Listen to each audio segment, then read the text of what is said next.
Hello and welcome to WGTC Radio, the official podcast of entertainment website We Got This Covered.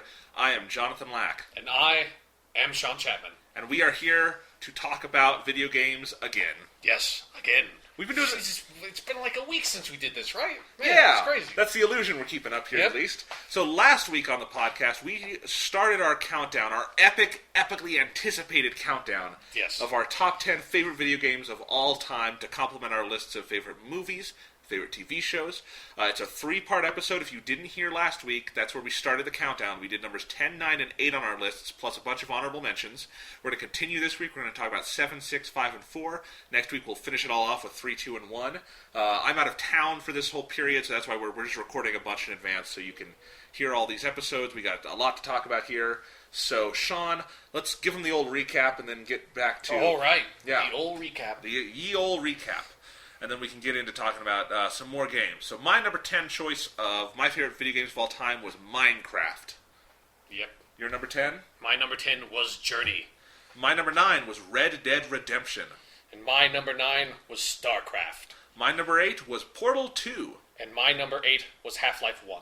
And now my number 7 choice is...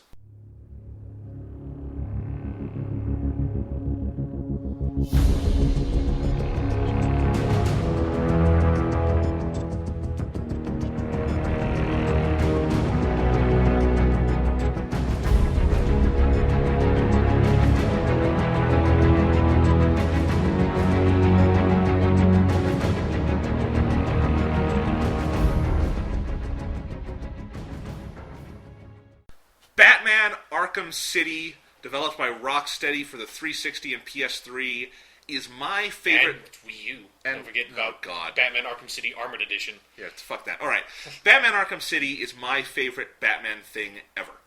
I like it more than any of the movies, any of the Tim Burton movies. As a Batman experience, I value it above The Dark Knight and The Dark Knight Rises and Batman Begins. Even the animated series, if you take the animated series in totality, yeah, that's the definitive version of Batman. Yeah. But just if we're talking about a single Batman story and experience... It's Mask of the Phantasm. Mask of the Phantasm is great, and I love it. But Arkham City, for reasons I'll explain here, is my just my favorite Batman thing ever. And I think the biggest revelation of playing Arkham City for me is that I think maybe the ultimate way to experience Batman is through video games. And I think it's because Rocksteady just cracked in Arkham Asylum so fully how you do a Batman game. These are the best licensed games ever, because they really do. You feel like you are Batman playing these. The controls are so perfect. The gameplay environments, the villains, the use of the license, the voice acting and everything, you are just so, again, we use that word immersive, but you really do feel like you are Batman. You are put in his shoes, you have full control. They really, because it's Paul Dini doing the writing, Kevin Conroy doing the voice of Batman, they really get this character 100%. All the best aspects of Batman are in there. He is a detective in these games, but he also is a very, very adept fighter. You know, you never really feel like you are at a disadvantage in these games because Batman, he's stronger than his enemies. That's just a thing about Batman. He doesn't really have, outside of maybe people like Bane, characters who really threaten him physically. And that's something, to be able to do that in a game and still have the game be challenging is amazing. Yeah. And I think that level of immersion in Batman means that Arkham City, which is, I think, like Arkham Asylum is a great foundation, but Arkham City, they really blew it up and just made something that is, to me, a masterpiece for Batman and Batman games, and just gaming in general. And I think when you have all that, and you have this great story they're telling, it mixed in with the gameplay, and you really being Batman and getting to live this firsthand, I think that's the ultimate version of Batman to me. This is just, as Batman goes, this is the most I have ever been invested in the character, is playing Arkham City. And that's something I think I said, we went back, this would have been back on a different podcast we did from WGTC Radio, but like the monthly 10 or the monthly stuff. At the end of 2011, when this game came out, we both did our favorite video games of that year list, and this was my number 1, and I think I said that at the time, that I was thinking this might have been the most immersed I've ever been in Batman, particularly just because those last couple hours are so utterly spectacular. It's really good end. And I think, the more I think about it over the years, and I've played this game so much, just not in the campaign, but also just going through the challenge maps and just going around Arkham City. It's not, I don't know if I would call it an open world game. It has it's an open world game. Okay. I mean, Arkham Asylum technically is too, as far as I'm concerned. Then I said Red Dead Redemption is my favorite open world game. I guess Arkham City is. Yeah. I just wasn't thinking of it that Liar. way. Yeah, I'm a liar. But, yeah, I guess, this has all the foundations of my other favorite version of Batman, which is the animated series and Mask of the Phantasm, the film of the animated series. It's got all those foundations because it's got Paul Dini writing and Kevin Conroy doing the voice of Batman, and even, just as importantly, Mark Hamill doing the Joker. Yeah. And, really Arkham Asylum and Arkham City are, at their core, kind of about that relationship of Batman and the Joker. And it has all the other villains in there, but that is definitely the through line emotionally between the two games.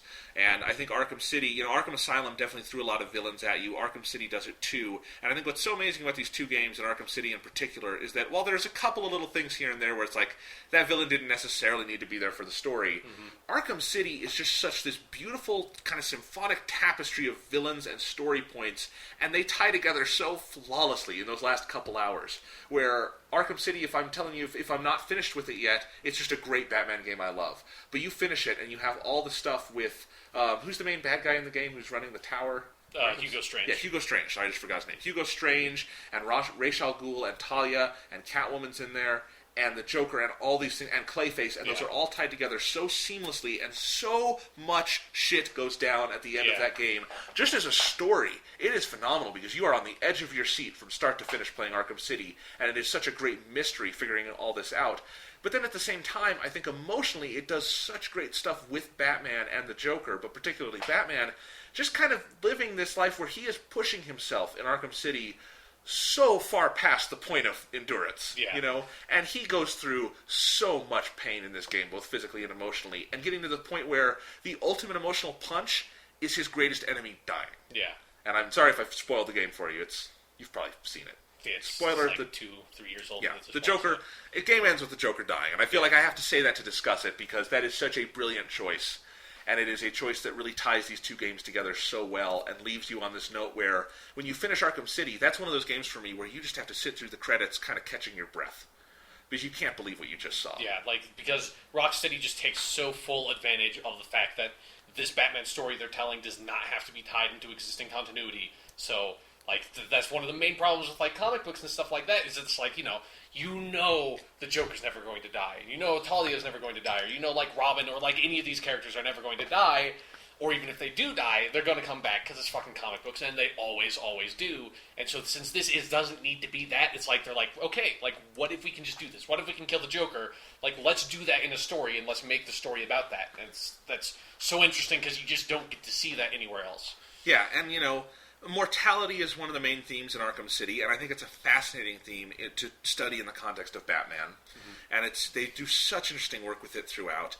And I think there's so many sort of technically video gamey things to the story, like the number of characters you encounter, and you have this large section with the Penguin and whatnot. But it doesn't. The way Rocksteady makes these two games, they don't feel video gamey in that way in the story. They really do feel organic. You need the Penguin in this section. Yeah. That is a thematic point we're having. This character needs to be the villain for this part, and we need to have fucking Nolan North doing it. Yeah. Great Penguin. Yeah.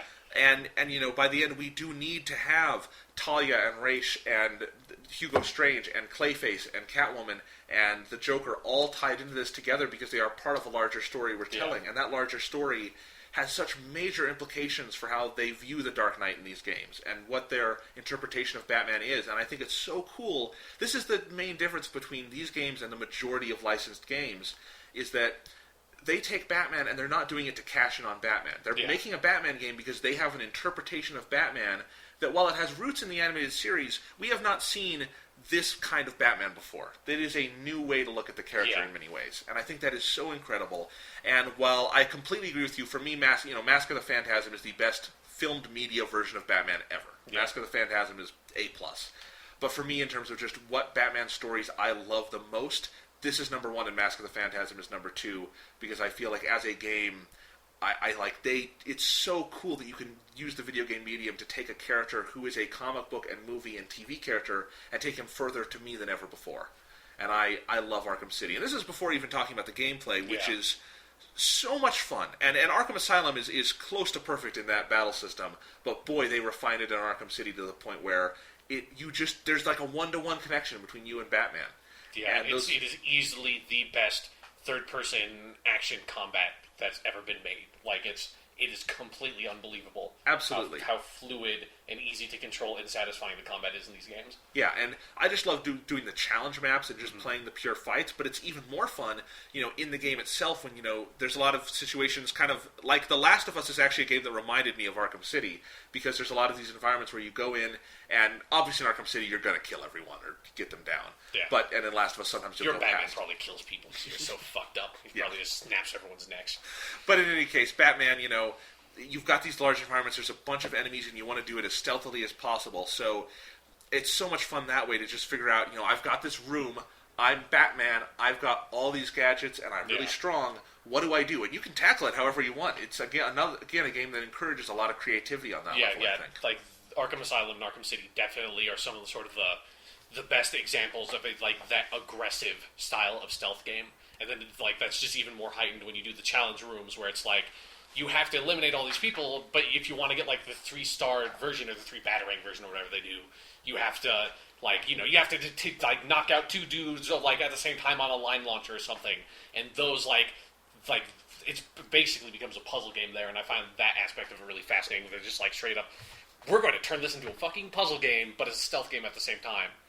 Oh, it's phenomenal. And the music we just played for you, the main theme of Arkham City, that's my favorite Batman theme. I love that theme. I wouldn't say that for me, but okay. Sure, it's a really good Batman theme. Sure. Yeah, no, and I could understand arguments for other themes, obviously. It's just for me, when I hear that kind of sums up how I think about Batman, and particularly it feels so perfect to Arkham City, because that theme is so harrowing and dark and kind of hopeless and relentless in its hopelessness, but it has this kind of musical theme of endurance to it. Yeah. And I feel like that's kind of what Arkham City is and that's kind of the version of Batman it presents. I don't think there's a moment in Arkham City where they sit you down and explain the theme of the game or the theme of Batman, and that's kind of the Christopher Nolan style, is you have a speech explaining Batman. Mm-hmm. Arkham City is more experiential. He's a symbol for the whole, you have Michael Caine sit down and look into the camera and it's here's what Batman is. Right. That's Christopher Nolan style, and it's great, but I feel like in Arkham City it's about how you experience Batman and what feeling you walk away with, and the feeling you get is, he's this guy who, again, pushing himself to the point of endurance for reasons he doesn't even necessarily fully understand.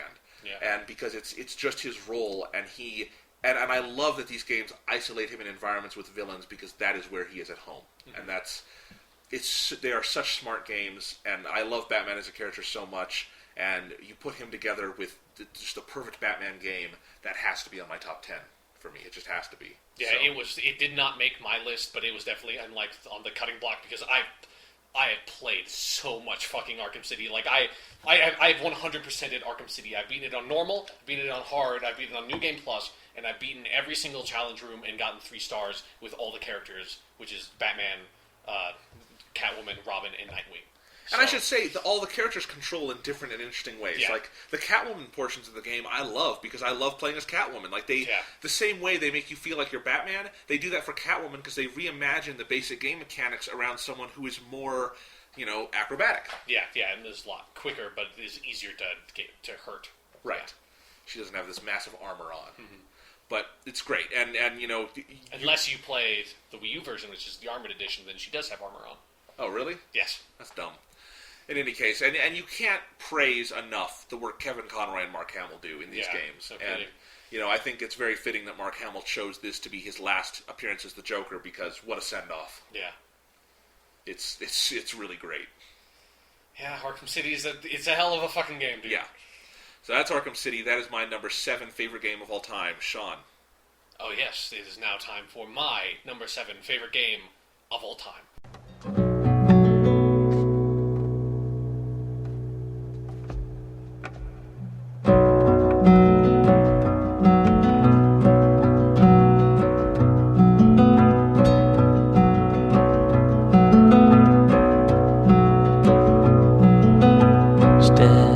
Front of a runaway train,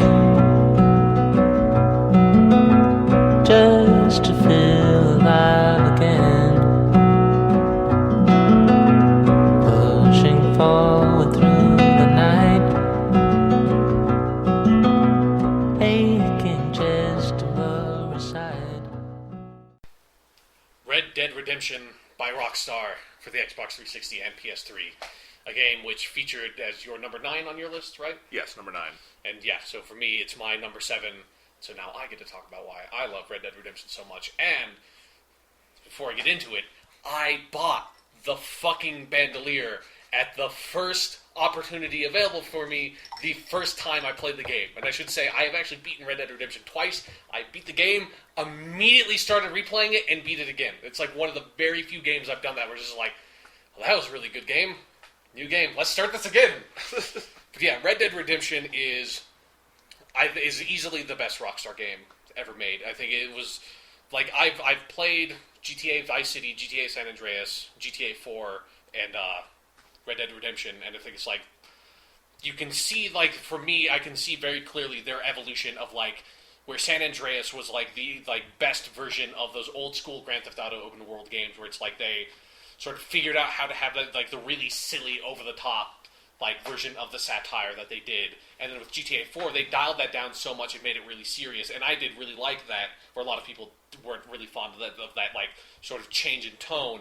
And I think Red Dead Redemption still has the very serious tone and has that serious aspect of the satire, but I think it's able to, since it's set in the Old West and it's not so current, it's able to handle that serious tone so much better. So I think it's like Red Dead Redemption is sort of like the ultimate maturation of the Rockstar game so far to me, and that's sort of why it's so remarkable. And it's the fact that it's set in the Old West, which is one of my favorite genres, is the Western, and it's so rare to get a Western game, and it's even rarer to get a good Western game, and there's only one time that you get one of the best games ever made that is also a Western game, and that's Red Dead Redemption. And it's just able to encapsulate that genre, what's so amazing about that genre that it's been done in film, and just replicate that in video game form to such amazing accuracy that Red Dead Redemption is easily one of my favorite Western-themed things of all time. Like, it's up there with The Searchers and The Good, the Bad, and the Ugly. It's just like, this nails this, this fucking Red Dead Redemption. It nails this theme of the anti-hero redeeming himself in this lawless world, wandering from town to town, killing people even though he doesn't want to. That is what a Western is. That's what a samurai story is. They're basically the same thing. And that's the key to what a Western is, and so, it's very easy for that to become very stale and just overdone. The fact that the genre and the theme are so closely tied together, but I think Red Dead Redemption manages to find new ground, make that very interesting, and it takes so full advantage of the fact that it's a video game, because you get so involved and wrapped up in being this character, John Marston, and it's sort of slowly revealing his backstory to you, the player, over the course of the game, and you sort of understanding who he is, and sort of it's like Red Dead Redemption sort of becomes a role-playing game at some point, in the most real sense of where you're I'm playing as John Marston. I'm now inhabiting this character, and sort of the character as written is sort of come a little bit towards my personality, and me as a person while I'm playing the game sort of moves a little bit more towards his personality. It's very similar to if you've ever acted, it's it has that weird similar effect to you as you're playing the game, and it's so fascinating to me. And so for me, my experience with Red Dead Redemption is kind of the polar opposite of what it was with yours, where I did not, over the course of playing Red Dead Redemption, fuck around almost at all. There's only a few times where I was I'm going to completely ignore the story, just go off the beaten path and just become a fucking maniac for 5 seconds. That only happened once or twice. The most significant time that happened was I was in Mexico, and I found a random town in the middle of nowhere where there was a church or some building, that on the top of that building was just a fucking Gatling gun. I was I'm just gonna save the game, and okay, let's go. Just loaded up the Gatling gun, killed everybody in Mexico realistically. Just slaughtered that entire town, and just killed every fucking police officer that came. That town was just a mass grave. But that was the one real significant time. And then I threw that one chick on the train tracks. She deserved it.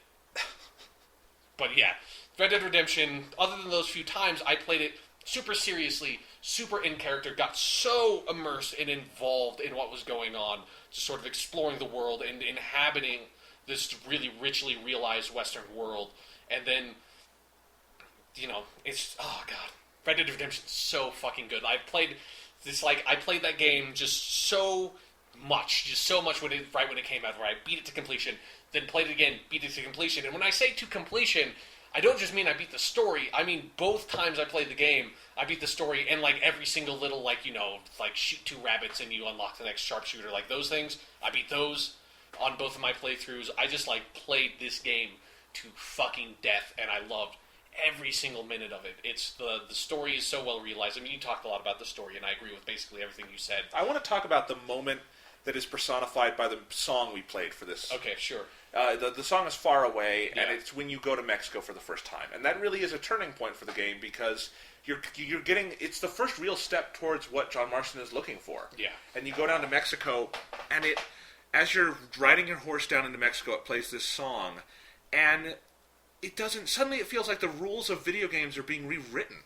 Almost. Like you're going in and it's just playing this song. It's not just background score, it's a real song. Yeah, it's a lyrical song. Yeah. It's so rare in video games. And it's a beautiful song. You're listening to it, and it's just this sense of total isolation and but also freedom. These open plains, you're on your horse.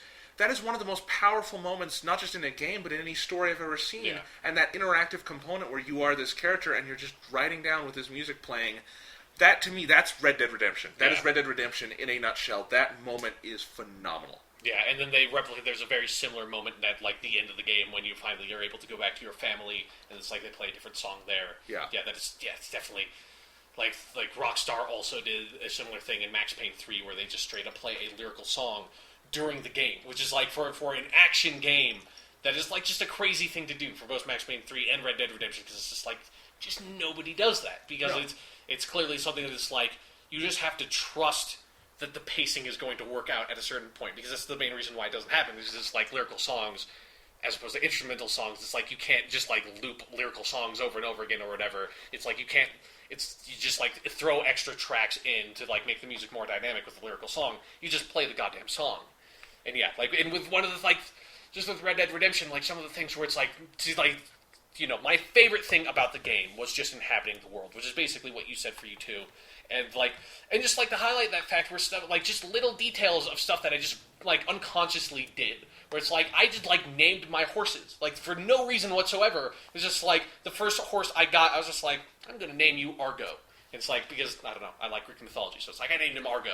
And then like over the course of the game, as I got new horses, I got a horse that named him Belmont. I got one named Kentucky. I named my last horse Shadowfax because Lord of the Rings is cool. And then also I would just when I got down to Mexico, you unlock the Mexican poncho. It's like I wore that poncho all throughout Mexico, and it's like instead of just wearing random outfits at will, just to more immerse myself in the world, I was like, I'm going to change my costume as it makes sense for my costume to change. So it's like when I was in sort of the starting area.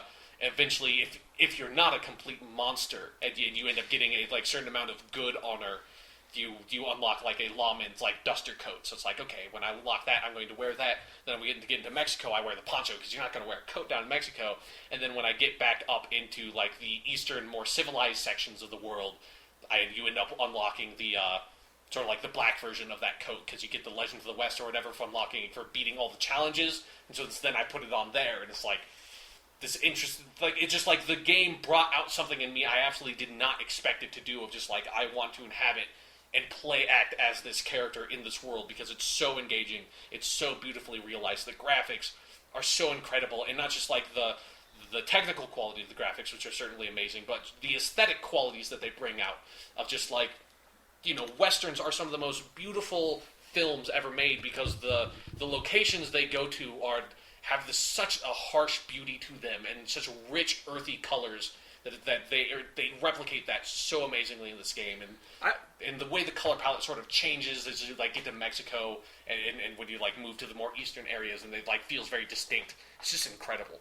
I also want to talk about the sound design, just the sounds of your horse moving. Yeah, the sort of that very Western sound of just your boots crinkling in the dirt, things like that. Just every little detail is in place. Yeah, with the horse, like you said, the horse is the best vehicle in video games, and I completely agree in the sense of whenever I play, if I play Skyrim and you can get a horse in Skyrim, it just feels so lifeless to me. The reason I named my horses is because the horses felt like goddamn horses. They seemed like living creatures because they had like an AI component to them.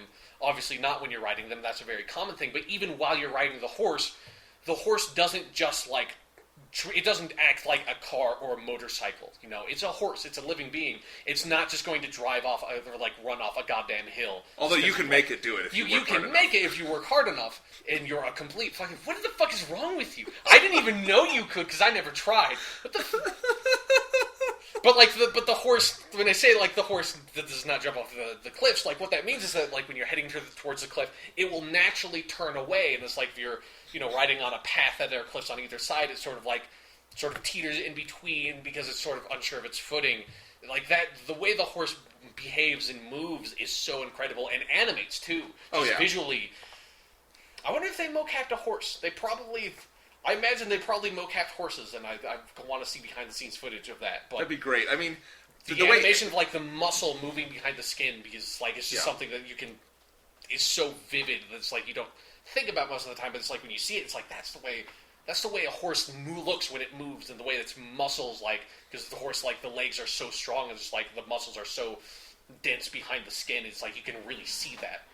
Yeah, I mean, just so you know, if you want to get your horse off the cliff, you've just got to move it in such a way, kind of keep pushing, but kind of lightly, until it kind of just slips. And then it falls. You're probably going to live, but it's going to die, and then you skin it, and then find a new one.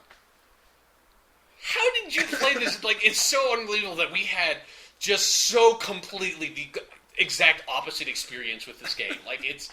I got the Dark Horse pretty early on, actually, and that's one I never killed, because that Dark Horse, I earned that. Man, that Dark Horse got me. Got the Dark Horse. Yeah. I had, like... I should say, my bounty at the end of the game, that's my favorite. That's my proudest thing about Red Dead is I had, like, a $30,000 bounty, both in Mexico and the U.S., and in Mexico, you get the Mexican army on your ass. That's tough. You know, it's not if you've got a goddamn Gatling gun, I tell you what. Alright, so you did not kill your horses. No, God, I gave them names. Like, what kind of monster would I be? It's like, I'm going to name you Belmont. BAM! Shoot him in the fucking face. I'm going to name you Old Yeller. And you're going to find out why that's funny later, horse. But then you can skin it and eat it and consume Belmont and feel that... Well, no, you can't. You can't eat the horse. You can skin it and sell it. Did you even know you could sell the skins to traders? I did sell them, yes. Okay. But... Why? Because you never bought anything! Why did you sell them? I needed money to pay bounties and shit. Red Dead is my favorite game to talk about. I don't understand how you played this game. It's just... Like a crazy person, that's how I played it. Like a goddamn maniac.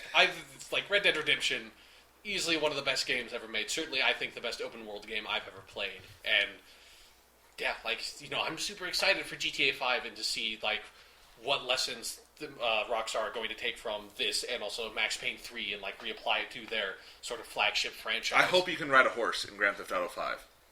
I know you do, because you want to ride them off goddamn cliffs. I'd ride them I'd ride them into trucks and stuff. Oh, that's true, yeah, because you'd be... Or, like ride them through helicopter blades and, you know... You just complete fucking monster. Anyways, that's Red Dead Redemption. You're number 7. My number 6 is...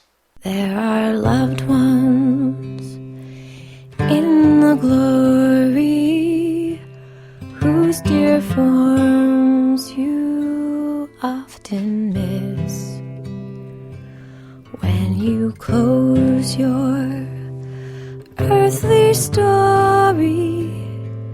Will you join them in their bliss?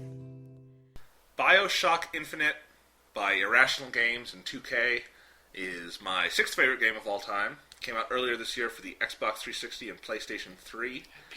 And PC. I forgot about that. And, you know, I guess it goes back to what I said when we talked about this game on the podcast. We did a full episode about BioShock Infinite. It's like 3.5 hours long. If you want to hear us talk about this game, go listen to that episode. Yeah. It's a really good one. We go really in depth on this because, boy, does this game give you a lot to talk about. And, you know, if I want to sum up why I love it, that's why I love it. Because this game not only is it just a super fun and entertaining and enjoyable and immersive, gameplay style, and it is so refined and so well done, but it's just one of the best stories I've seen in years, video game or no. Yeah. And it is so provocative, and it is so character driven, and it deals with all these really big themes about morality and sort of social structures and racism and classism and things like this and religion. But at the end of the day, it's really just this very poignant, intimate, small-scale human story about what guilt does to the human soul. And that's the story, and it is so effectively told. And they do this through, at the end, this very big metaphysical discussion, and winds up being very sci-fi in the end in that way. But again, it's just the punch is an intimate, emotional, poignant punch. And I'll say the same thing I said on the podcast. That last half hour of BioShock Infinite is the hardest I've ever been hit by a game, in terms of just one concentrated burst. And it's not like BioShock Infinite is, just decent and then it has a great ending. Yeah. It's great, and then the ending shoots it into the pantheon. Because that's an ending that really rewrites your entire understanding of the game, but in a way that is organic and fair and adds to your understanding of it and augments it. And, again, it's not a game. I don't want to spoil this. It's still a new game. We're not going to spoil it here. So I don't want to do that. So I don't know if there's a ton I want to say about it here, because we did talk about this on the podcast fairly recently. But Booker DeWitt and Elizabeth are just two of the great video game characters of this generation, I think. Great performances by Troy Baker and Courtney Draper. Just phenomenal work by them. Great, a relationship they have in the story and the chemistry they share, and how that relationship develops in context of this larger story. And that story itself is so great, and it's, for the most part, well-paced. We've talked about BioShock Infinite has a pacing issue sort of midway through, but it's not, like, huge or crippling or anything. It's just a thing you kind of notice where it becomes more overtly video gamey than it probably needs to be in its story structure. But other than that, it's just really darn well-paced, builds beautifully. It sort of starts from this... It's hard to say. It starts from a relatively sane place, because you shoot into the skies and you're on a floating city and all that. The game begins with a conversation that's like that you're like trying to engage in this conversation with these two characters, and they're just completely ignoring you and having a completely different conversation. You're like, these two people are really wacky. They just leave you off on a lighthouse. So I'd say it doesn't start off on a sane note whatsoever. There is no sanity in BioShock Infinite. But it starts from a place of relative sanity to what compared BioShock... to where it goes to, certainly. Yes, but it builds to that so beautifully and flawlessly. And, this game, the world of Columbia, is just one of the best exercises in world building I've seen in anything. In video games or movies or TV shows or novels or whatever. That is such a fully realized, fully detailed, fully thought out world where every aspect of it plays into the larger themes of the game. It all ties back into the main character arc of Booker DeWitt. And it is so much fun to explore. I mean, I started another playthrough of this game the other night, and just playing that first hour again and going through and just seeing Columbia for the first time and going even more in depth, because I knew what was going to happen, so I knew I wasn't in a hurry. And just go around and really look at everything, listen to everyone, hear the people praying to Thomas Jefferson and stuff like that. And I mean, I should say the writing in this game is so terrific, the dialogue and everything. But yeah, and I think, more than anything, that's what hooks you initially with BioShock Infinite, is just as fully realized as Rapture seemed. Columbia is even more so. Columbia is just a phenomenal world for a video game, and a world that changes so dynamically over the course of the game, where it would be very easy for them to rest on their laurels of how they built Columbia initially, but that's not the Columbia you're with for like the last half of the game. Because Columbia changes so drastically, and you see so many different parts of it, and there are these pre-existing social structures in Columbia that you get to visit. And I just feel like every aspect of the game is so well thought out, and then on top of that, the way you play through it is with this really addictively fun, and sometimes it's not even fun, sometimes it's just harrowing gameplay style, where it's just a great first-person shooter. Without a doubt. Great weapons, and then you've got your sort of vigors in this game, They're kind of biotic power kind of thing. I always want to call them plasmids, because that's what they're called in BioShock 1. Right, and they're super fun and addictive, and you can definitely customize the gameplay style to what you feel is best, what you're most comfortable with. It encourages you to be very creative again, because, again, you go into these large open skyboxes, literally, because you can just go around on your skyhook and shoot around and stuff, and you've got a ton of enemies, and it's like, well, how am I going to do this? And sometimes you're going to be a little careful and you're going to try to do a strategy, and sometimes it's, oh god, this is violent, I am so horrified right now. But that's part of the game. I mean, Yeah. there were a lot of complaints when the game came out about how, oh, it's too violent, this doesn't make sense, all ludonarrative dissonance. And I never felt that about Bioshock Infinite. Yeah, I agree. I played it through again the other night, like I said, for the first hour. And again, when the first act of violence happens, it matters. And what Yeah. you start doing matters. When you start hitting the Y button or the triangle and just bashing policemen's faces in, it's not supposed to be, hey, isn't this fun? It's, what am I doing? And that's what Booker's probably thinking is, God, I didn't want to be doing this. Why am I doing this?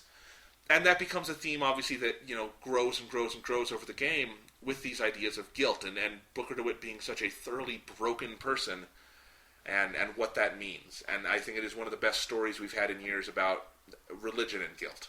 Yeah. And religion as a sort of social, I don't know what to say, but it's, something that sort of suppresses. Yeah, it's particularly living in America, like a lot of the themes that Bioshock Infinite deals with is very provocative because it's sort of like takes us this like sense of patriotism and American exceptionalism and like turns it on its ear in a lot of ways, and like religion is a big part of that. Yeah, it feels very current. It feels very prescient in many Yeah. ways.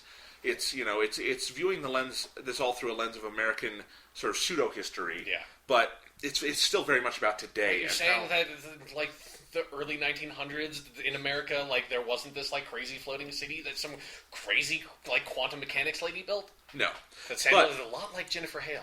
yes, but it is very much a game about how we use religion in this country to wipe away the sins of our past. Yeah. And how religion is something that can be used in very dangerous ways. And if you try to use something like that, this larger system, you try to believe in a god to wipe away your own sins and stop taking responsibility on individual and societal levels. Yeah. What happens when you do that? And that's a question worth asking in America. Yeah. And it's a question Bioshock Infinite asks in very provocative and very smart ways. I just love the hell out of this game. This is one of my very favorite games of this generation.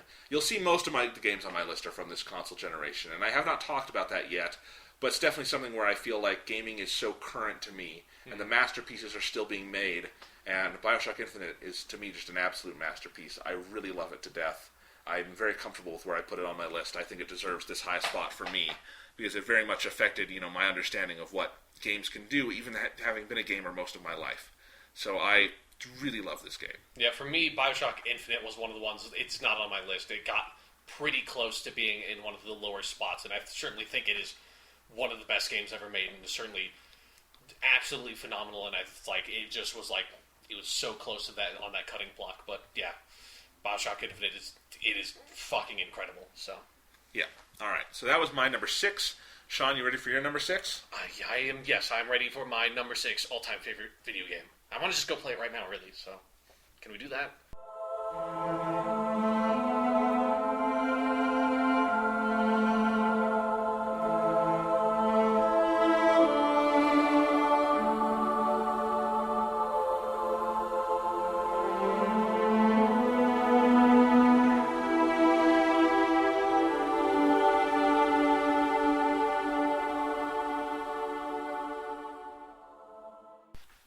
Halo 3 by Bungie Studios for the Xbox 360. This was a hard game for me to figure out what to do with, because I certainly knew a Halo game needed to be in my top 10 list, and I've struggled over as much as you can struggle with something like this over the past couple of years, trying to figure out what is my favorite Halo game. But it is a hard thing for me because I love the campaign to Halo Combat Evolved so goddamn much, because it is certainly one of the most important video games I've ever played for me personally in terms of getting me involved deeper into video games. It's just there's Sonic 3 and Knuckles and Halo 1 are the two video games that's if I did not encounter those video games, I might not be into video games in my life. So it's so fond to me in that regard, and it's sort of some of my first multiplayer experiences were having LAN parties with my friends on Halo 1, bring your Xbox over to someone else's house style and get a long goddamn Ethernet cable out. And Halo 1 is an absolutely phenomenal game. Halo 2 is also a phenomenal game with great multiplayer, but a really flawed campaign. Halo Reach is also a game I really, really adore, but also has some flaws and doesn't quite capture the magic that the older games did to me. And Halo 4, likewise, is a really, really phenomenal game, but it has, the campaign has some serious story problems and some, really lackluster levels. And, the magic is not 100% there for me anymore. So it's like, so really when I was looking at it holistically with Halo 3, I think the campaign is not quite as good as Halo 1's campaign. I mean, like, not in just a nostalgic, but a serious, like, game design way. I still think Halo 1's campaign is superior in a lot of regards, but Halo 3's campaign is, like, close behind it. But it's the multiplayer and the experiences I had with the multiplayer of Halo 3 with my friends online that, like, this game came out in 2007, so right when I was getting into high school, and sort of, like, the entirety of me being in high school, I spent, like, the game I kept on going back to with multiplayer was Halo 3, and just, I spent so much time online playing games with my friends. And Halo 3 is just, was sort of a revelation. I mean, like, back in 2007, there was, and there's still, for today, there's no game that was more heavily marketed and more heavily anticipated, at least by, like, the console, like, Xbox gamers, than Halo 3, because Halo 2 had finished in 2004 with, like, the most, like, fuck you cliffhanger of all time, where Master Chief's going back to Earth, and it's like, what are you doing? And he's like, sir, finishing this fight, and it cuts to black. It's like, fuck you, god damn it, god fucking shit. And so you have to wait 3 fucking years. Well, luckily, like, whoever, like, I guess Joseph Staten, who wrote that line, finishing this fight, goddamn genius, because he also happened to make, like, the greatest marketing, like, buzzword, like, term ever in the history of video games, because it's just, like, everything for Halo 3 is finish the fight, finish the fight, finish the motherfucking fight. Hey, remember that time when we made a game and it ended on this bullshit cliffhanger? Now we're going to be able to finish it by Halo 3. And so, like, you know, they had fucking Halo 3 Slurpees, they had Halo 3 Mountain Dew. It was fucking ridiculous. And so I got Halo 3, I got the Legendary Edition with, like, the really cool Master Chief helmet that is, like, a very prized possession of mine. And played Halo 3 with, like, the campaign to completion in one night, you know, sat through the credits. It's just, like, kind of awestruck because Halo 3's story, well, it has some problems here and there, and just, like, it feels a little bit too involved in its own mythologies in a lot of ways, which is kind of a problem with most of the Halo games past 1 to me.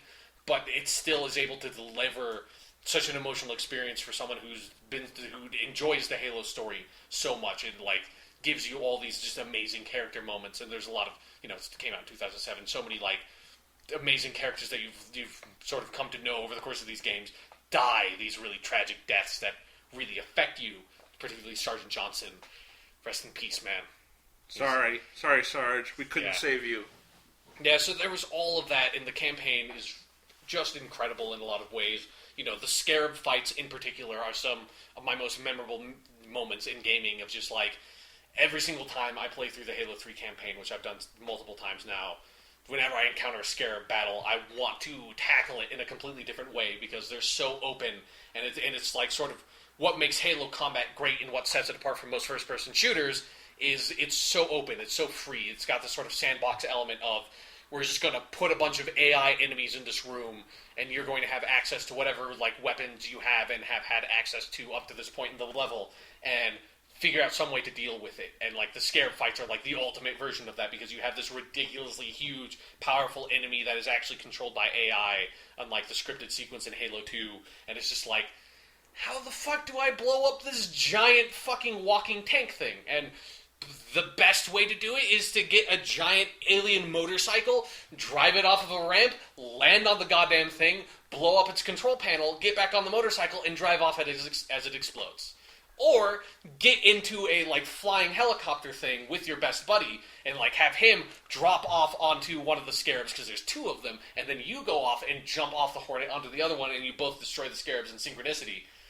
Also, really awesome way to deal with those fights. Those Scarab fights are just some of my favorite gaming memories, and I love doing them. No matter how many times I play Halo 3, those are just, there's such a rush to those so fights. Much fun.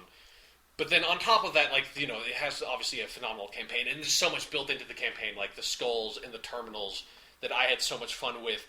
Like, you know, other than with the exception of a few skulls, like particularly the I Would Have Been Your Daddy, you cannot get that skull without looking up online, because you have to, like, jump through rings in a certain sequence, and it's bullshit. But, like, I found almost all the skulls and terminals, like, actually exploring the game. It's one of the few games that I, like, actually actively sought out the collectibles. So I had a lot of fun finding those skulls, and then going back in, like, with a bunch of my friends and going in and being like, hey, dude, like, the skull and the arc is over here in this like weird little cubby up on one of these walls and stuff like that. And that like had such a fun experience with that. And then like playing ScoreTac co-op campaign, that was a lot of fun.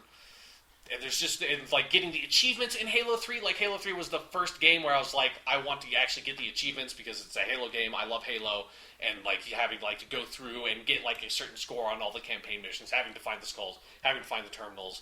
That was a lot of fun. And then finally getting into multiplayer, which was so fully fleshed out with the Forge map editor and with theater that allowed you to go back, like watch at your saved games, like being able to watch like rewatch the games you played with your friends and being like, dude, look at this ridiculous goddamn moment where you had your sniper rifle and I was throwing a plasma grenade at you and just like through sheer fucking luck, you plucked that plasma grenade right out of my hand and it blew up in my hand and killed me. Like those moments were amazing. And so Halo 3 with its multiplayer suite just like was so perfect in so many ways of just and for me, like where I was in my life and like with my friends and like having all the free time you do when you're in high school, it was just such a perfect moment of just like time in your life to play a multiplayer shooter where it's like, I played ungodly hours of Halo 3. Like Halo 3 is easily the game I have played the most in my entire life, and I have played some games a fucking lot, but if you count like multiplayer, Halo 3 far and away, like I've probably played Halo 3 for over like 1 week of actual real world time, like way more than that probably, because well, the game's been out for 6 years, so that's not completely insane. But yeah, like Halo 3, playing custom matches where it's I made a custom game type that I'm immensely fond of called Thor, where you have you run really fast, you have really low gravity, and you have gravity hammers and Spartan lasers. That's a ton of fun, like finding like everyone just being able to come up with ridiculous game types of like you're invincible, but like the only way for you to be killed is like through a splatter or whatever, because it's just a glitch in the physics system. So we're just going to get on mongooses, and I'm going to have a gravity hammer and smash it. And it's like if you smash the mongoose, the dude on the mongoose, in just the right way, the mongoose will sort of like kill him somehow, even though he's invincible. Like there's so many amazing game types and like just moments through Halo 3, and the game, because of the Forge editor, was able to evolve so much over the course of its life in a way that console games had not been able to up to that point. It was like, you could keep coming back to Halo 3 months later and just find like, oh, like there's all this new stuff going on. Like, what the fuck is this Griffball thing? I'll try that out. Or, it's like, hey, like, they put out like amazing maps into the map packs that were a lot of fun to play. And so, like, Halo 3, as far as like Halo games go to me, it's sort of like Halo 1 has like the brightest moment in my like nostalgic memory, and it has like still to me the best campaign and the best story in that aspect of it. But as an overall package, Halo 3 is like Halo 3 is one of the best overall packages of any game I've ever played, counting the success of Halo games of like it's just got everything. It's got an amazing campaign, it's got a fully featured like co-op system for the campaign, it's got multiplayer, it's got unbelievable customizability in the multiplayer, like unparalleled customizability for a campaign or for a console game up to that point. Then it's got this fucking saved theater thing, like that's amazing. Like no console game has ever had that, and it has this really engaging, like easy to understand map editor that's like sort of contextualized, and that you're playing the game as you edit the map instead of it being like creating a map in StarCraft where it feels like you're like you're using Adobe Photoshop or something like a proper like computer program. It's fun to just go into Forge and fuck around.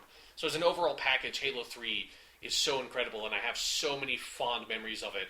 And I still think in terms of just the raw gameplay, there's something magical to Halo 3, and it's in its simplicity of like coming out the same year as Call of Duty 4, so not having the like really heavy progression elements, and like still having this arena shooter style of like there are just weapons on the map, and that's like map control is a really big part of it, and understanding the flow of the map, understanding like being able to control the power weapons, being able to understand where your enemies spawn, and like making strategies off of that.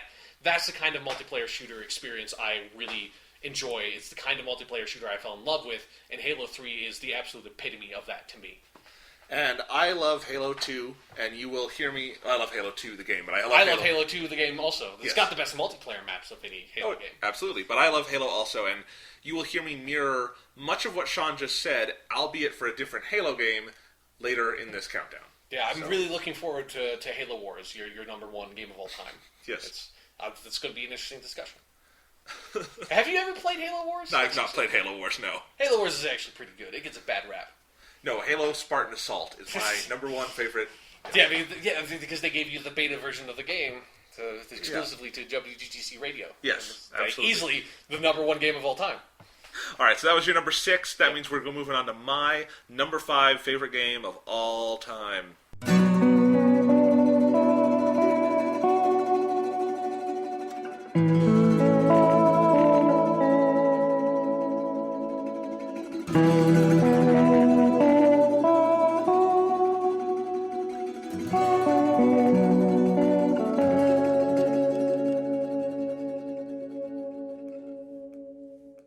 The Last of Us by Naughty Dog for the PS3. We literally talked about this 2 podcasts ago. Yeah. So really, go listen to that episode if you want to hear my thoughts on it. Yeah. I think we're going to keep this one somewhat brief. Yeah. Because, again, we just said our full piece on it, and if you're going to get into The Last of Us, you need a couple hours, I think. But I'll say what I said last time in brief, which is that more than anything else, The Last of Us has the just absolute smallest amount of ludonarrative dissonance I've ever seen in a game, where the story and the gameplay and the character work and the violence and everything that happens all ties so seamlessly together to create this experience that is really kind of unlike anything we've seen in games before, and is one of the most qualified contenders yet for the title of best game ever made. Mm-hmm. It is, it is in that discussion, and that is amazing to me. And I think it is just such a phenomenal story, and I love how the gameplay complements that story at every turn, and that, so much of the character development for the main character that you are undergoing is really just playing through the fights and the stealth aspects and understanding this apocalyptic world through how you play it. Yeah. And I said this last time, and I want to expand upon it a little bit. I really do think, looking at my list and looking at the past couple years of games and stuff, this and sort of the Halo series in general are the best console controls I can think of. And I think in particular Last of Us, it's Naughty Dog created this sort of flawless and complex and very intuitive control scheme. But what amazes me so much about it is that it even goes to the limits of sort of making like tactile use of the tactile qualities of the PlayStation controller itself. We have this issue with the PlayStation controller. I'm trying to pull it out here to kind of look at it while I'm talking about it, where it's got these thumbsticks they're fine, but they're a little fidgety.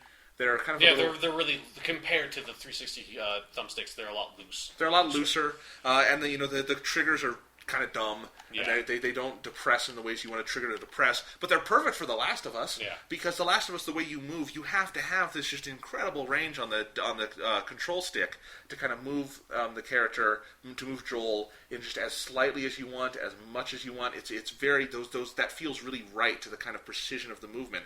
And then they use the L2 and R2 buttons for running, and then using your hearing sort of vision thing you have. And it's the same thing where when I sprint in a game now and I'm not using L2 on the PlayStation 3 controller, it feels wrong, because having that physical feedback where the trigger just doesn't feel like it wants to be depressed, that feels like running. Like, that's a tactile way to represent running on a controller, and that's kind of representative to me of how well thought out every aspect of the game is. That something as simple as that on the control pad, just assigning it to that button, is kind of a stroke of genius and draws you into the game.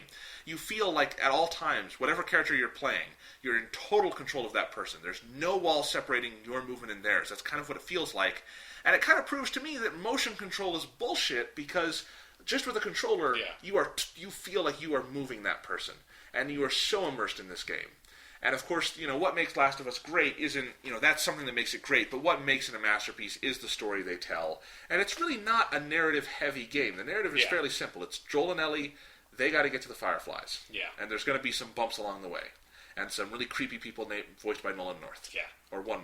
Nolan North does not voice multiple creepy people. That would be great if, like, the whole game was, like, they go to another town, then encounter a different, like, creepy Nolan North character, but they're all different, like, they have very different voices. Yeah. Nolan North could do it. Creepy Nolan North. That should be the next Naughty Dog game. I'd play it. In any case, yeah, so it's got this, story that's fairly simple, but it's all about the characters. It's a really great character study, and especially on the last half of this list, you're going to hear me talking a lot about characters and character work in games, because that's very important to me, and I love... characters are what draw me into games, Joel and Ellie are two of the greats, and the relationship they share, and the chemistry they share, and the just phenomenal performances, body and voice, because they did motion capture. And I watched a video of a scene with them doing the motion capture, and it's uncanny to hear. Was it the one where with Bill? Yes. Yeah. And to hear that voice coming out of Troy Baker, but Troy Baker not looking like Joel. Yeah, it's like it is something that the game director has said in interviews of like when they were casting the role of Joel. And it's like Troy. If you don't know what Troy Baker looks like, he is such a pretty boy. I mean, he's a really handsome guy. Yeah. He's got like kind of like frosty blonde hair. He's really tall, kind of skinny. He looks kind of like like a really cleaned up grunge type guy. You know? And Joel is this like 50-year-old just grizzled ass Texan dude who breaks people's faces, like that is not Troy Baker at all. So yeah, it's really fascinating, like seeing this, like when they were casting the role and Troy Baker comes in, it's like, who the fuck is this pretty boy? Like, what is he? Who does he think he is coming into like do a role for this? And it's like, oh god, okay, maybe just don't judge a book by its cover. Don't judge Troy Baker by his cover. Yes.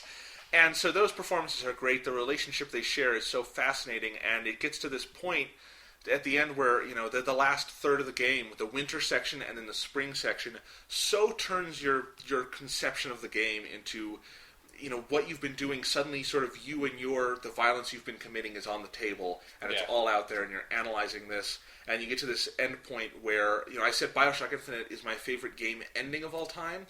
Last of Us, though, is very close to that, because that ending, which really I consider the ending kind of the entire spring portion, because that's what informs everything that happens, and it made me feel more morally ambiguous, I think, than any story I've seen in recent memory.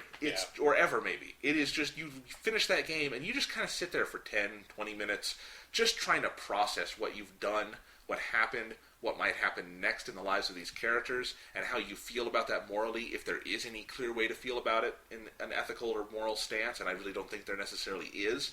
It's such a just amazing game, and amazing story, and I know you wanted to talk about this a little bit. Yeah, so. For me, like, I had this on my honorable mentions, but when it was on your list, I was like, I'll just talk about it when we get to it here. Like, for me, lasted like a year from now, Last of Us is almost certainly going to be on my list, but like right now, it's like, I'm just so fresh off the game that it just feels kind of weird putting it in my top 10 favorite games of all time. Like, I certainly think it's one of the best games ever made, but like I haven't been able to reconcile like how that relates to like my favorite games. I certainly like this, like nowhere is this being like an insult to The Last of Us. It is like fucking play The Last of Us, because oh my god, it is such a great game. But yeah, like I kind of wanted it to be somewhere on my list, but I was like, it doesn't feel right, like putting it on this kind of list so soon. So, and I actually was kind of expecting that might be a problem with a couple of the games here, but it really wasn't for me. Particularly just because I think gaming for me as a medium is one where it's easier to take a new thing and subsume it into your own personal canon at this point. For me, I could play a game later this year and be like, yeah, that's one of the 10 best games I've ever played. That's kind of what's that's the sort of rhythm of video games right now. Is that like I said, the canon is still being laid out. We're still fresh into its life as an art form. And I would agree with that with like the best part, but it's like there's such a distinction between what I consider best and what I consider favorite. Well, that's what I was about to say, is that, and there's kind of that balance there, but with Last of Us, there was no question for me, that game had such an impact on me, and was another game that just kind of rewrote my understanding of the limits of gaming, that if it weren't on this list for me, this list wouldn't feel right. It was all about kind of putting this list together and saying, what set of titles, more than ranking, just what set of titles feels like that sums up my relationship to gaming, and Last of Us has to be on there for me. So, that's The Last of Us. That is my number 5. Sean, you want to talk about your number 5? I mean, no. We're just going to rewrite. Fuck what we've been doing up till now. I'm going to talk about my number 7. We're going to talk about his number 5. Okay, fine.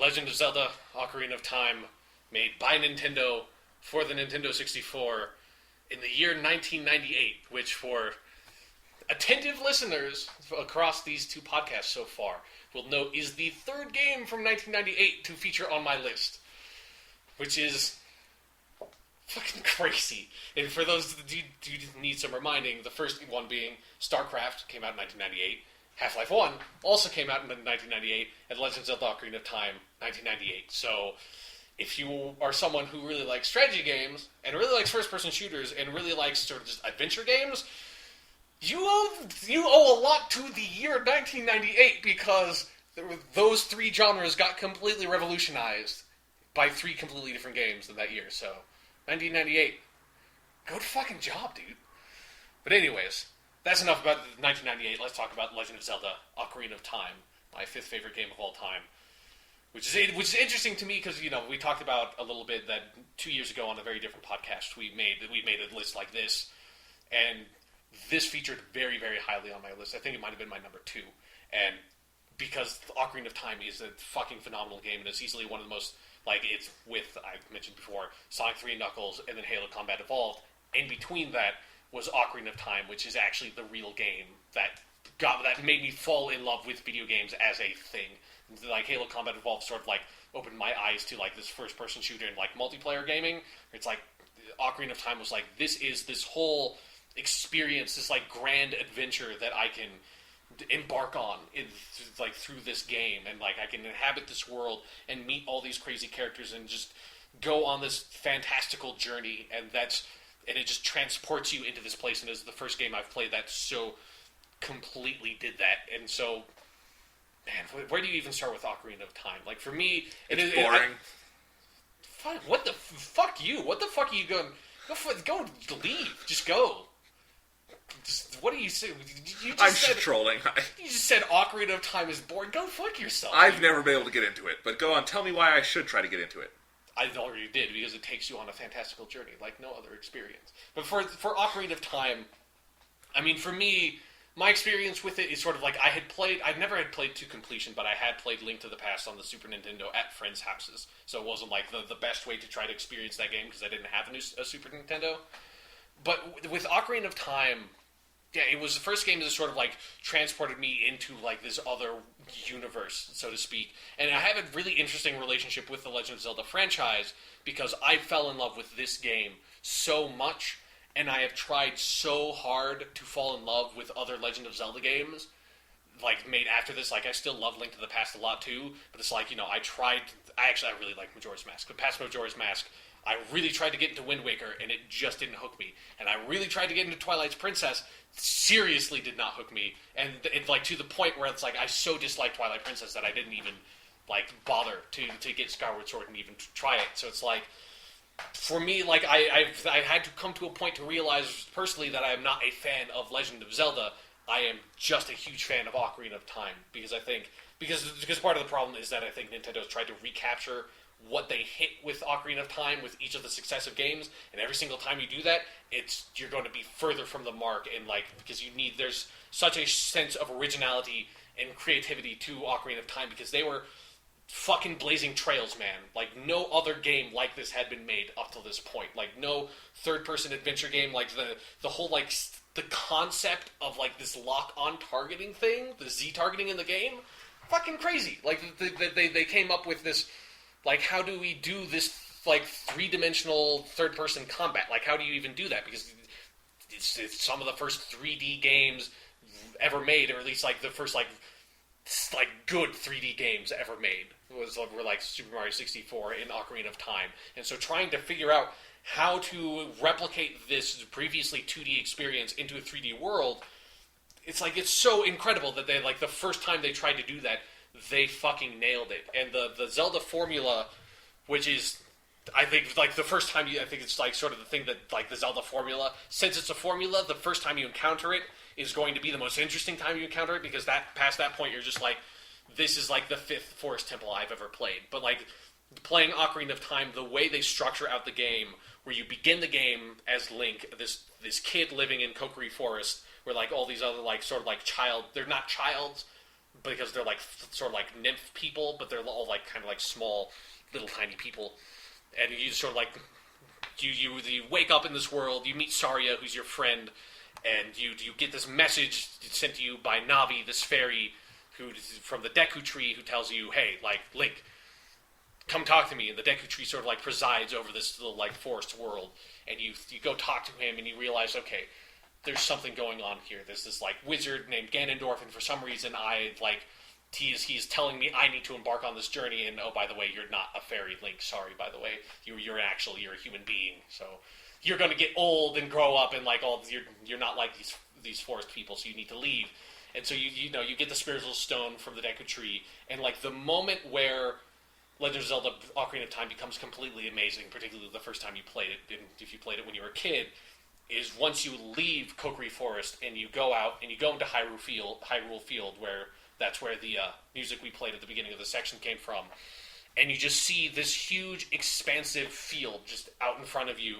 With like you can see like there's a huge fucking like volcano spewing ash up into the air in the background. There's like this like river off to the right, and you can see this ranch over to the left, and sort of this like castle town area, like over these hills right in front of you. And you can see like if you like over to the left, you can just keep on going like as far as your eye can see, and there's stuff over there, and you're like, there is this world here that I can just go explore and I can just go exist in, and it has so much personality, and there are all these interesting characters you encounter along the way. Like the people of Lon Lon Ranch with like Ingo and Marlin and all those people, and then you go into Castle Town and there's just like people dancing around and playing fiddle music and like dogs running around in the streets barking. And you go into like a mask shop where there's this really creepy fucking dude behind the counter who just says like, "Hey, go walk around, find random people who want these masks, and we'll pay you money for the masks, and then you can give me that money." It's like, what the fuck is this? Like we're like running some weird fucking pyramid scheme here, like pervert mask dude. There's like a cool temple over to the right that has some really awesome choral music, but you have to go find Princess Zelda, so you go up to the castle, you sneak past guards, you run into Princess Zelda, and you find out, okay, there's this warlock Ganondorf dude, but everybody trusts him, but you know he is bad business, and you have to get the rest of the spiritual stones, and that's where you embark on your quest, and you go to you visit the Gorons, and you see this whole other city living under a volcano. Then you visit the Zoras, like these fish people, and you go inside like this giant fish monster and rescue their princess. And then if you get all the spiritual stones together, and then you have to go to the Temple of Time because you realize, oh, I need to get the Master Sword because Ganondorf is going after the Triforce. If he gets the Triforce, he'll take over the world. So you have to get the Master Sword. Then you pull the Master Sword from its stone, and then all of a sudden you are transported 7 years in time, where you have actually aged the 7 years because you've been placed in stasis. But like pulling the Master Sword from the Temple of Time is actually what allows Ganondorf access to the Triforce because it opens the door of time or whatever. And now you realize, okay, like shit is real because you get out, you have your Master Sword, you leave the Temple of Time, and this vibrant, living, breathing, just infectious world that was Castle Town all of a sudden is completely decimated, and the sky is overcast, and you can see a ring of harsh fire over Death Mountain, and you can see the castle has been destroyed and replaced in the background, and all the houses are destroyed and burned to the ground, and the floor and the stones are covered in soot, and the townspeople are dead, and have been replaced with these zombies, these re-dead that stalk you, and if you look into their eyes, they freeze you in place, and you have to run and leave Castletown and go back out into Hyrule Field where you see there are goats wandering around and skeletons rising from the ground, and you go back to Lon Lon Ranch and see Marlin grown up, but Ingo, like the old stagehand, has taken over Lon Lon Ranch and is like sort of running it as a tyranny, providing horses to Ganondorf's army,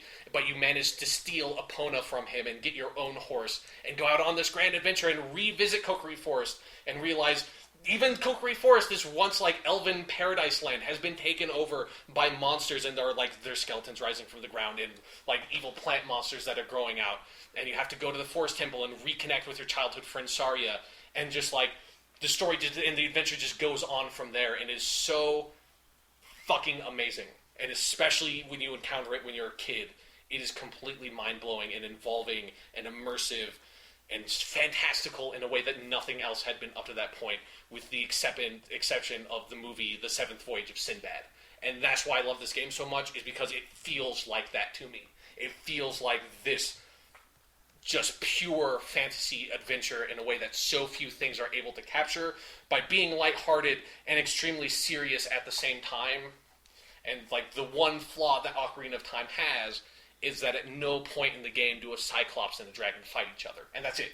That is the one complaint I have, is that unlike Seventh Voyage of Sinbad, Cyclopses and dragons do not fight each other in this world. But that's it. Everything else is fucking perfect. The Water Temple's a little bit bullshit, but still. Fucking Ocarina of Time, dude. It did nothing for me. Yeah, well, you went around Red Dead Redemption and slaughtered every man, woman, and if there had been children, child you could encounter. No, wait a second. Can you kill people in Legend of Zelda? Not like random villagers, not really. Well, then I don't give a shit.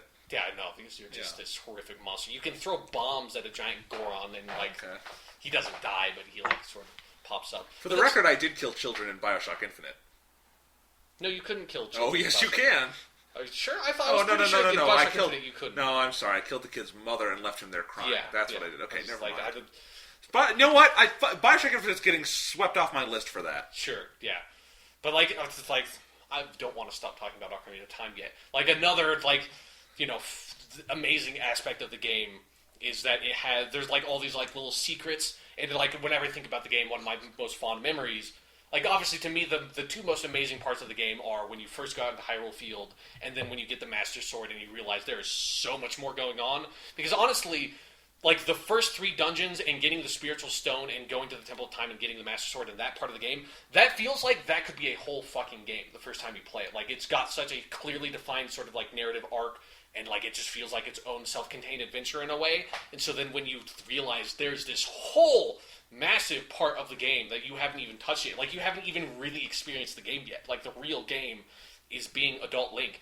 But when you first become Adult Link, you can end up getting the Big Goron Sword, which is sort of one of the major optional things you can get in the game that is basically a big sword that does twice the damage of the Master Sword, but you can't use a shield.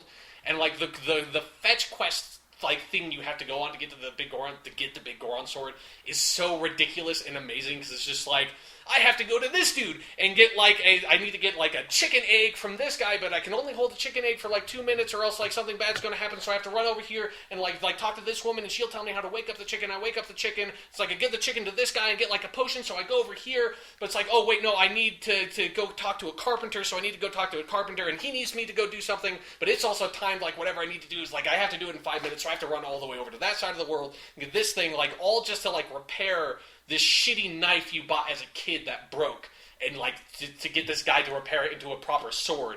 It's the most ridiculous fetch quest I've ever seen. It's completely optional. But it's you have to just run your ass for 30 minutes all across the game world, and it's you have to be so tight on how you get across this. You have to get to Lake Hylia in 1 minute, or else you're completely fucked.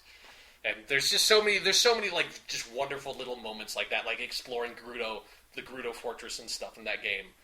That it's just, to me, it's a completely magical game, and it's something that I wish Nintendo would be more experimental with their Legend of Zelda titles.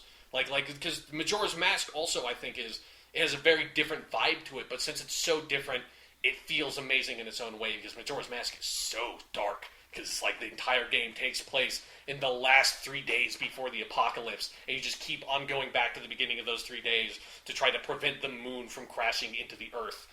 It's a super dark fucking game, and past that, Wind Waker, they even go so far as to try to replicate the music playing system from Ocarina of Time, when it makes no sense for that to be placed in Wind Waker, and certainly no sense for it to be in Twilight Princess.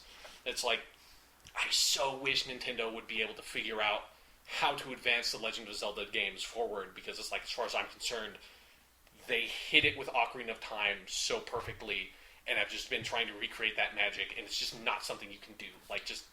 Ocarina of Time is perfect. To me, it's timeless. Obviously, since I played it when I was a kid, I'm able to look past how dated the graphics look and stuff like that. But if you're able to look past that, I think the game is so well designed that it stands the test of time the way few games do, but two other games from 1998 really do. But yeah. So that is your Ocarina of Time, dude. That is your number 5. Yep. One of the last games, I believe, directed by Shigeru Miyamoto. He actually was hands-on. He was the lead designer on. He was also the director on our next game that I'm talking about. My number 4 favorite game of all time.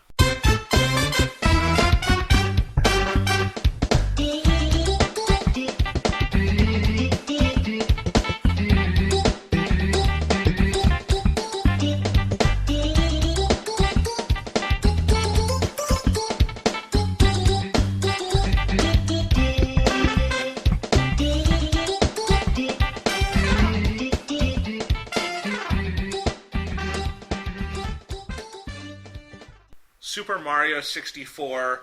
God, I fucking love this awesome, awesome game. Listeners of the podcast know I'm a big Mario fan. I love a good platformer, which really just means I like the main series Mario games an awful lot, and maybe some of the early Sonic games, which they're kind of platformers. I guess is what you would categorize them as. Yeah, they're technically platformers, but they play so differently from the like standard platformer. Yeah, but I gotta say, when I just say the word game, like what is a video game?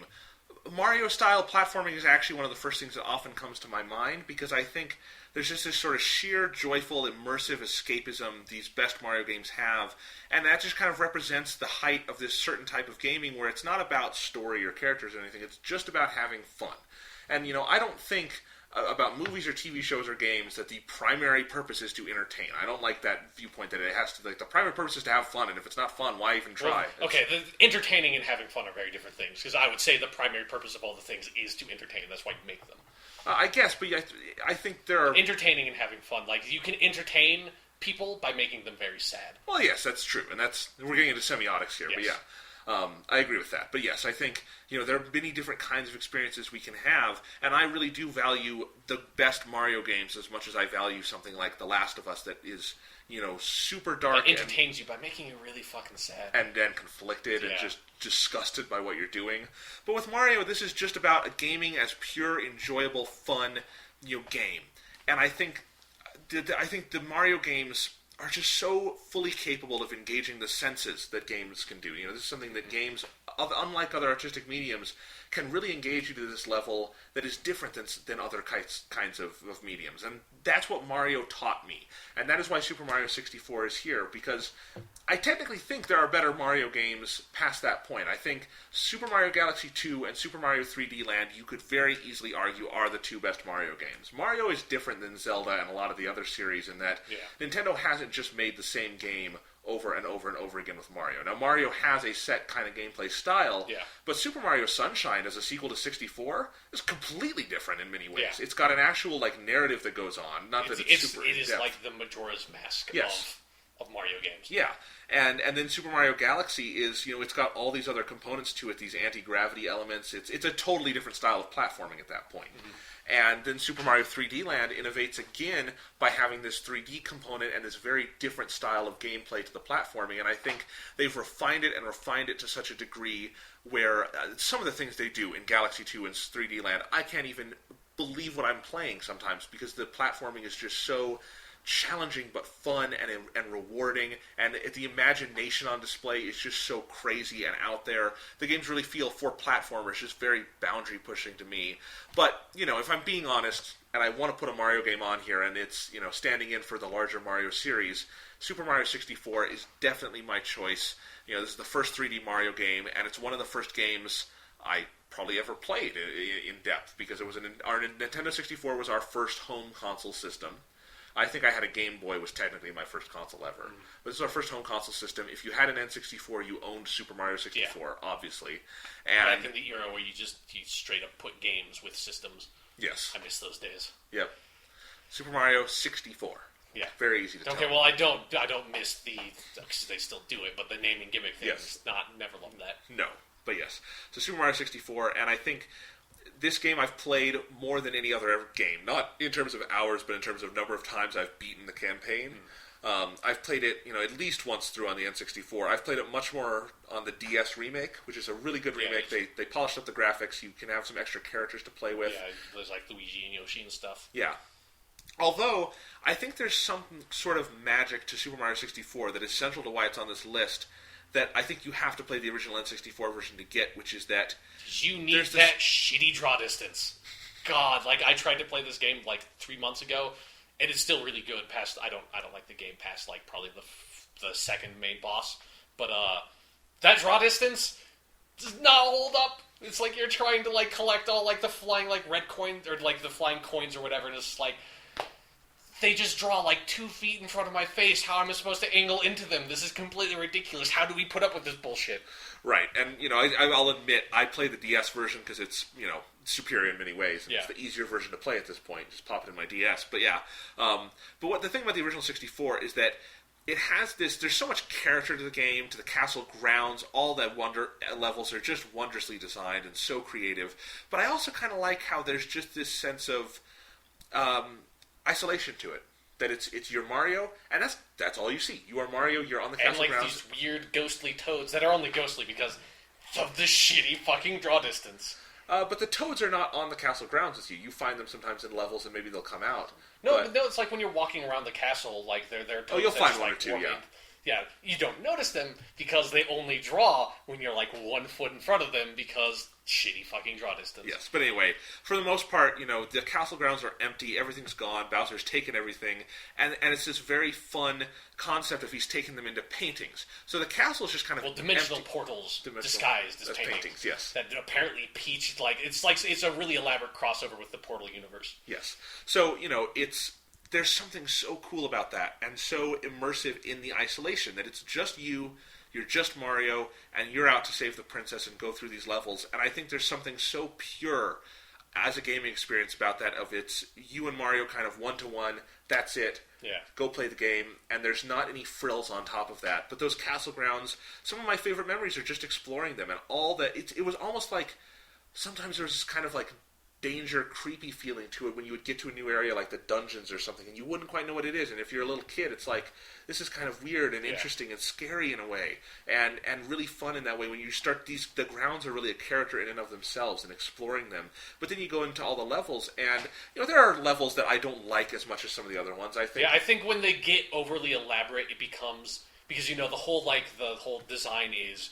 You go in and you have like your objective that you would pick is like described by like a sentence, and I find like past a certain point the levels become so elaborate that like that sentence is no longer a sufficient describer for like what am I supposed to fucking do here? Like this is like this ridiculously massive labyrinth. How am I supposed to find punch the rabbit? It's like what is that? Where am I supposed to when it's just like this small like focused world? It's like okay there's the chomp. It says chomp in this description. I have to do something with that. Right, and and that's something they definitely cleaned up an awful lot in the Galaxy games, for instance, and in Sunshine.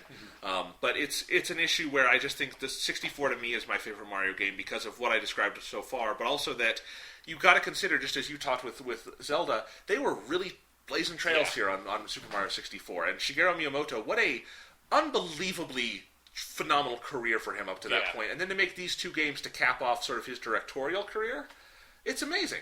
Yeah. And Super Mario 64, just the general format where one level plays host to multiple missions. The goal of each is to get a star, but there's this hub world you go back to, and it's exploration on both on the level of the hub world, and the actual levels is important on both of those. That's all really fascinating and well done. It's just really great, and I have so much fun with it. The platforming is fantastic. And again, Galaxy games are probably better, technically speaking, with the controls and everything. But 64, it really still, even if you go back to the shitty Nintendo 64 controller, it controls very well, very fluidly. The platforming is a lot of fun exploring these worlds. There's just that some sort of Nintendo character to it that is so cheerful and optimistic and fun. And I love that. Sort of how you described Ocarina of Time, and I think it's interesting they're right next to each other on our lists. Yeah. That's kind of how I feel about 64, and it's not, an adventure story like that or anything. And it doesn't really have a story, obviously. But it's just sort of that Peach general... baked you a cake, and then she got kidnapped. Yeah. Because Bowser doesn't like cakes, I don't know why. Bowser wants the princess really badly. Yeah, I guess. Yeah, I don't know why he doesn't just go, while Mario's sleeping, kill Mario, then take the princess. He can do whatever he wants at that point. But... What would be the point? Because Mario would just come back to life. Mario's died so many times. Yeah, you can't kill Mario. Yeah. So, and the platforming's, really good, as I was just saying, and that general character to it. But more than anything, there is just kind of that special aura surrounding it to me. And it's more than nostalgia, because I can go back to it now and it holds up 100% for me. Except for the draw distance. But in the DS version, that's not a problem. Well, that doesn't count as going back. That's different. Okay. It's a remake of the game. That's like me saying I'd go back and the graphics hold up really great in Halo Anniversary Edition. Okay, but the 64, I should say then, 64 DS is the version I am most familiar with, that I've played the most. Then Super Mario 64 DS is the one on the list then. Okay, fine, whatever. Super Mario 64, there's just this aura to it that I love. I really can't put my love for it into concrete words. It's just kind of magical, like you said, for Ocarina of Time, and that's why it places this high on the list. At my number 4 spot, I I really, really love it. And Yeah, I've been like, I think I have like a lot of legitimate criticisms of Super Mario 64, but I really love the game too. Like, Yeah. it is definitely a fantastic game. So. I mean, that music, it's great. Yeah. That we just played. Yeah. Love it. So that's my number 4. We're about to finish out the episode with Sean's number 4. Yes, my number 4 game of all time.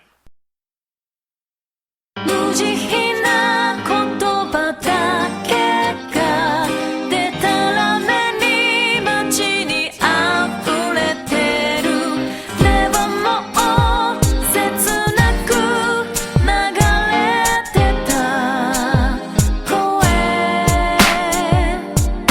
何気ない日常がさよならを告げPersona 4, motherfuckers. So, do you think the listeners know that we like Persona? I don't know, maybe. Like, it's I feel like it's maybe come up every now and then. They have to read between the lines. Yeah, no, Persona 4. If you want to hear our full thoughts on Persona 4, we did an excessive amount of podcasting around just Shin Megami Tensei Persona 4, so... We did, not only did Sean talk about it on his end-of-year 2012 list. My number 0 game of the year. Yeah, and he had a really big discussion of it there that's really... I would listen to that. Then you can also listen to, if you have played the game, because it's super spoilery, we did 2 podcasts, a 2-parter that we released in one day. I think there's like 34 and 35 of WGTC Radio. 6 hours in total talking about Persona 4. So, yeah, we've said our piece on this. Yeah. But we can say more. Yeah, so this is the 3rd time for me specifically bringing this up as a specific topic on the podcast. So I don't know how to say how much I love Persona 4 again in different words, but it's just, and I should say specifically, like I am using the version of like Shin Megami Tensei Persona 4, the original version on the PS2 that came out in 2008, developed by Atlas. Like, I played Persona 4 the Golden, and if you have not played Persona 4, that is the version you should play, but since I personally the first version I played was the original version, that's the one I have most affection for. Like, in my mind, I still think of Chie as having this weirdly kind of sounds like an old woman voice, you know? I still love old Chie more. But, yeah, Persona 4 is... If you absolutely know nothing about it, it's a how do you even fucking start this conversation? It is a delightful mystery set in the small Japanese town of Inaba, where you and your friends must... Okay. It's a JRPG, and it is the JRPG that rekindled my faith in that genre, which is kind of unfair, because it wouldn't have to say that. It really just rekindled my faith in Persona games, which, okay, kindled my faith. Yeah, because no other JRPGs are like it. And why I love Persona 4 and I don't love most JRPGs. Twofold reasons. One, the stories in most JRPGs fucking are terrible.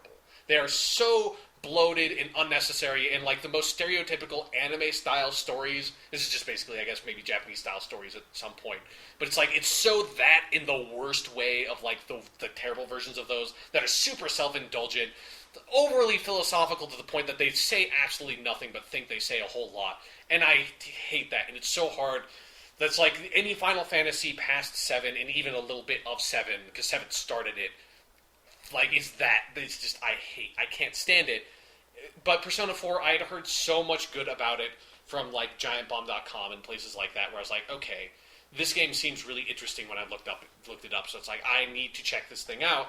And I played it, and what Persona 4 does is it tells a really great story, and more specifically, it has some of the most fully like rounded, most believable, engaging, interesting, three-dimensional characters, both in terms of the graphics and in the video game, and in terms of like their character development that I've ever encountered in anything. The characters are so wholly realized, and particularly the way you spend so much time with the characters, and you go on so many like funny little, I guess, tiny adventures with them.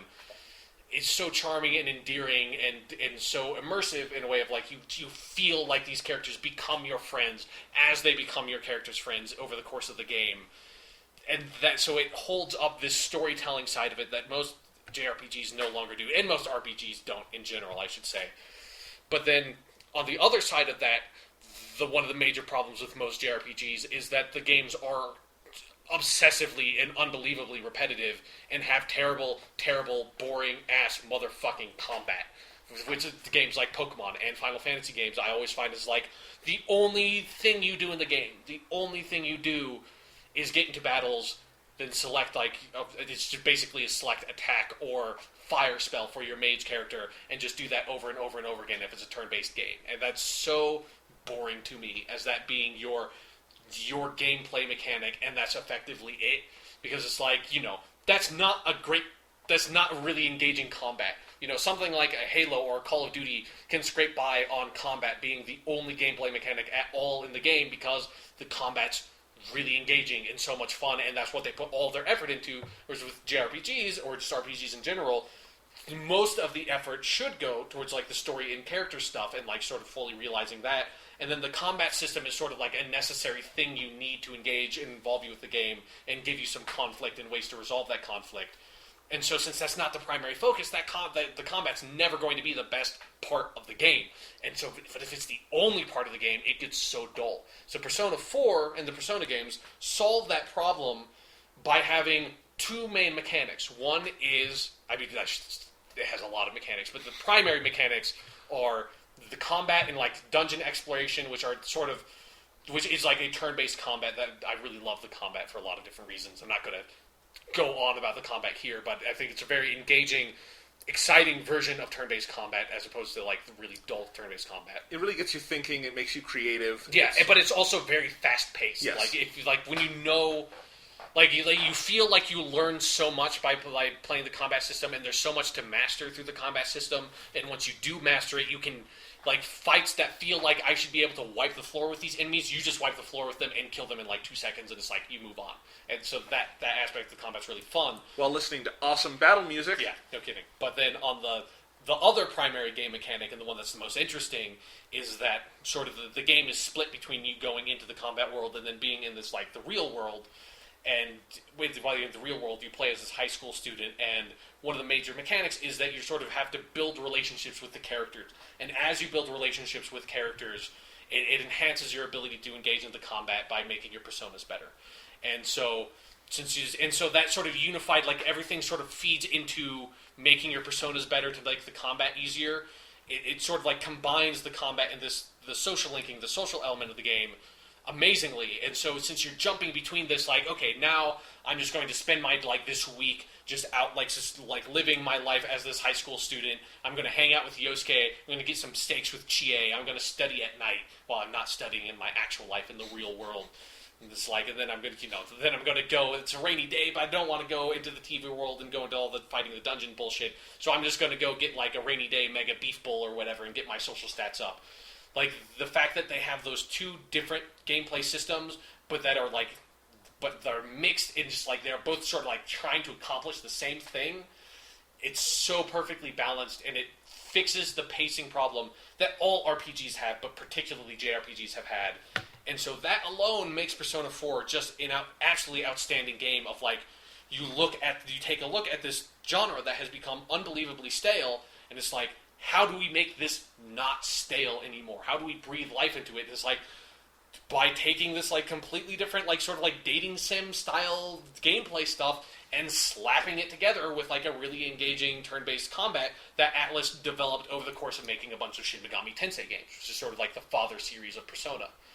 And it's just in terms of just raw game design, even ignoring the story stuff, it is so smart and so engaging, and it's a very gamey game. It's sort of, in a lot of ways, it's a counterpoint to something like The Last of Us, or in how it handles ludonarrative dissonance, where it's The Last of Us doesn't feel like a video game the way you think about a video game. It feels a lot more real and visceral than that, and that sort of gets rid of the ludonarrative dissonance. Whereas with Persona 4, it's it is a super video game.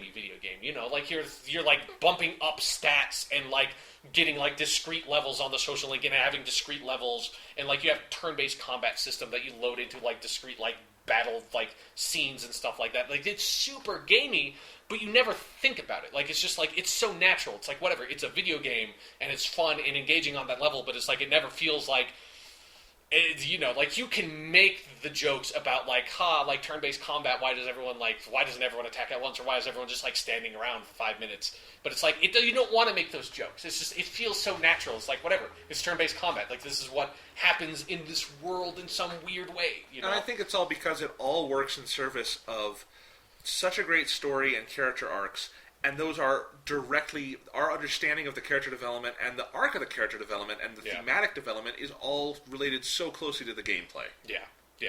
It's everything feeds into everything else. It's like you don't feel like while there are like discrete systems and mechanics, it all feels like one sort of seamless blended experience, and you're always looking forward to what you're going to do next. You know, if you're like out in the social linking world, you're always kind of looking forward to I want to go make some badass personas, which are basically like kind of like way better versions of Pokemon in terms of game mechanics. And it's like, I want to make this really awesome persona so that way I can go back into the dungeon and just wipe the floor with some motherfuckers. And such an extreme sense of satisfaction when you get a persona and you're like, oh god, I cannot wait to use you. It's so the gameplay systems are so rewarding, and there's just so much depth to the game that is there for you to master. That is like, because I played through Persona 4 twice. I guess I kind of played it through like 2.25 times because I played the original game to completion, started a new game plus, and then like kind of like that petered off. Played a different game that we'll talk about, and then eventually came around like you got a Vita, and I played Persona 4 the Golden, and it was like play that game to completion, and I fucking mastered that like 100% at all the social links, completed the Persona Compendium into that game. It's level 99 with fucking Lucifer at my beck and call. You had all those trophies too, so you've got like proof of all this shit. Like I've mastered the Persona games, or at least the modern Persona games, because there's like. But that was not a simple task, because when I, say I beat Persona 4 2.25 times, that means I probably have spent near 200 hours just playing Persona 4, and that's the only one of the Persona games I have played. And so, it is one of the very few games, particularly one of the very few RPGs, and RPG is my favorite genre. You will find that out very quickly. That like every aspect of it holds up. That every aspect of it is incredibly entertaining, but they build off of each other in great ways. So it's just like the combat is so much fun. Like the combat is so rich and engaging on its own, and so is like the social link dating sim kind of side of the game. Like those are both, like it could just be a traditional JRPG and it still would be a lot of fun, or it could be like this dating sim game and it would still be a lot of fun. But it's like mixing the two together to solve the pacing problems of each is so fucking brilliant. And so I guess like. That's sort of like where I want to take that, or like leave that discussion with Persona 4. There's like, it is a brilliantly designed game, and like I don't want to go into the story stuff a lot, but it's like I think the story is phenomenal. And we did a whole, most of those 6 hours are us talking about the story and characters. So the story has some hiccups there, like the ending. I'm not absolutely in love with. I don't think it's terrible, but it's like, but the characters are what make it so magical. Like fucking Chie, dude. I love Chie. Fucking Chie and Teddy. Goddamn Kanji. Kanji's so great, and so is Rise and Yukiko, and Naoto and Teddy and fucking Nanako, like all those characters. Hey, big bro. Yeah. Okay, and here, like the last thing I'll say about Persona 4, because it is also one of the most significant things about the game, is that I think the first time I played Persona 4, I ended my game time was around 90 hours. And for most games, you would think that would be so excessive. Persona 4 necessitates that lengthy playtime so much in terms of just fully, because it has these two completely developed gameplay systems that it mixes together. It needs to have the time for both of those to be able to go into their own. And one of them, the JRPG side, that's so progression-based, where it's like, you're leveling up and stuff like that, that you need a really lengthy amount of time for it to feel significant, that, you're so much more powerful by the end of the game to make that, progression-based system feel, good.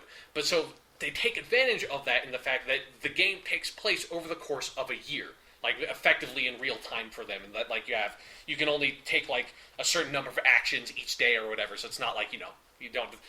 it's not a year and it's the game's a million hours long, but you feel that length of time for the characters.